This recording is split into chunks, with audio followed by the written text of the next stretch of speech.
This is work I did as part of my PhD, where apparently we all stand around looking at stem cells. And the question was, why are children so bad at making auditory perceptual judgments? So we know that up until the age of 11, children on average perform worse than adults on most, if not every, auditory perceptual judgment task. So whether it be which sound is longer or higher or more lateralized, they on average do worse. And this is particularly interesting since their actual peripheral auditory system is fully developed and is as good as it's ever going to be in your entire life. So the incoming information is perfectly good, but they use that information inefficiently. There's many possible reasons for this inefficient use of information. I'm not going to go through them because you guys have already spoken about them already, so thanks. So I'm going to go straight to the chase and talk about internal noise. And the view that I'm going to put forward in this talk is that internal noise plays no role in development. So, good stuff. How does this compare with the literature? Not very well. So, we can leave a couple of papers by Emily Butts, really good papers, and they really push the internal noise agenda quite strongly. So I'm not going to go through the details, but suffice to say there's a paper from 2006. They did a bit of modelling that was a little bit like Kathy's, and they conclude that children's performance is limited by greater levels of internal noise. Skip forward a few years, different task, different method, but same conclusion. So here is pure tone intensity discrimination, which tone is louder. It fits psychometric functions, and based on these, they again, in a slightly weaselly way, suggest that internal noise is what's driving improvements. Okay, but both these talks, both these papers make a common assumption. And I think it was an assumption that Steve Dakin mentioned in one of his last slides, that they assume that the sensory noise is what's dominating the perception. So, to take the 2009 paper, this is really their kind of main result. Really nice data. Got signal strength on the bottom, same effect up the side, and increasing age along the panels. And what you see is a nice sharpening of the psychometric slope. So older children, well, for the adults, you get steeper slopes. This implies greater sensitivity. And Butts interpret this improvement in sensitivity as a decrease in internal noise. But, as we all know from signal detection theory, sensitivity, which didn't fit on, so I just wrote D prime, isn't just about internal noise, it's about the whole signal to noise ratio. We can break that down even further. So, signal is about the physical difference in the stimuli times any gain to any kind of computations you're doing that expand or contract the physical difference. And noise can be broken down into the external elements and the internal elements that are intrinsic to the observer. Now, if you assume that these two things are fixed, the external noise and the gain, then it works out quite nicely. So they show improved sensitivity, and this implies decreased internal noise. But why? Why should we assume they're fixed? And there's a whole host of reasons, which I don't really have time to go through. It's quite interesting, actually, and it's particularly prevalent in the auditory literature that you do assume that these things are fixed, and it's all about internal noise. Which I guess is kind of the opposite of what happens in visual literature, where they kind of assume that these things are what's important, and then you brought in internal noise. Anyway, so there's lots of different reasons for assuming these are fixed. I don't think most of them, or any of them, are pretty good reasons. And where was I going? Oh yeah, there's one particularly important one for this task, though, which is that really it's such a simple task. It's quite difficult to even get a handle on these things. So this was just compare two tones, which is louder. There was no real external noise, so to speak, and that there was quite difficult to model. And in terms of gain, I mean, gain's all about how well you use the information, and it's such a simple task that explanations kind of come to an end. You can't really imagine how you could do it better or worse. I mean, you compare two tones and you pick the louder one. And we did this with 4-year-old children and 11-year-olds. If we get a chance at the end, I'll show you how we actually presented it. We made it seem a bit more fun. But they actually did the task. They seemed to kind of enjoy it. And what we end up is a measure of their threshold, their 71% just detection alignment, so, which is shown here. So, how did they do? Well, it's just a sanity check, so older children did better than younger children. Their masculine levels are huge, but still they're doing better, so lower, less masculine in older children than younger children. Good. And now we do the analysis that Bus did. So we go into fit psychometric functions, and we get the same result. So we're fitting psychometric functions to the target level, the level of the 1 kilohertz tone. This is for 4-year-olds and 8 to 11-year-olds, and these thick lines show the grand means for the groups, and you see a steepening of slope. No, we're fitting sort of proportion of responding interval 2 rather than % correct, but that doesn't matter. So the basic results are the same, steeper slopes in older kids. So if we make the Bus assumption of assuming everything but internal noise is fixed, it looks like we've got less internal noise, and we can all go home. But I still had quite a lot of time left for my PhD, so I couldn't go home. And I've already said that this assumes that everything else is fixed, that you're not doing the task in a better or worse way. Now, with this task, we can begin to question the assumptions. So we can start to partial out the goodness of their decision strategy, or whatever you want to call it. So what can the decision strategy be in this task? And this task lends itself quite nicely to thinking about decision strategies, because the ear is basically a frequency-tuned filter. So you've got parts of the ear that respond to high-frequency information, parts of the ear that respond to low-frequency information, and parts of the ear that are tuned to things in the middle, like our target tone.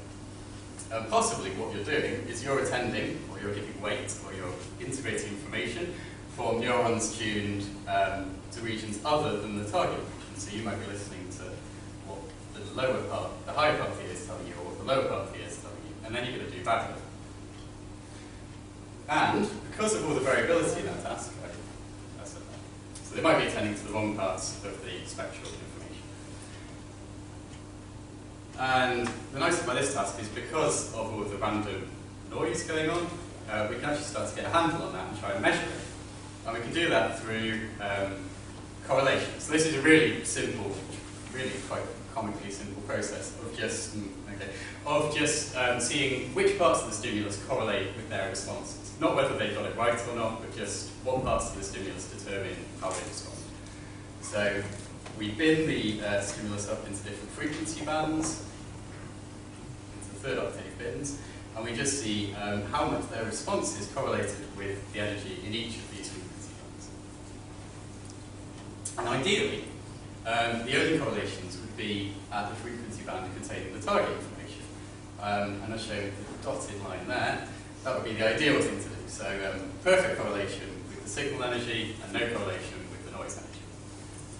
What you tend to see is something a bit more kind of scattered, where sometimes an observer, in this case, likes picking the interval with more energy at around 500 Hz.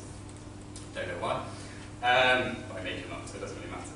And then we normalize these correlations so that they magnitude sum to 1. And that's going to give us just the relative importance of each frequency region on for their decision. Okay, so this is the main results slide. So if you take one thing away, this is it. And this is all our data. So ignore the adult data and just look at the kids. So this is showing the grand mean weight vectors for the younger and the older kids, plus minus 1 standard error. And if we look at the older kids shown in red, they show a nice sort of tuning curve which is approximate to the ideal.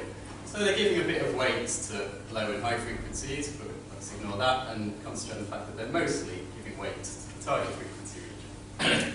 Excellent.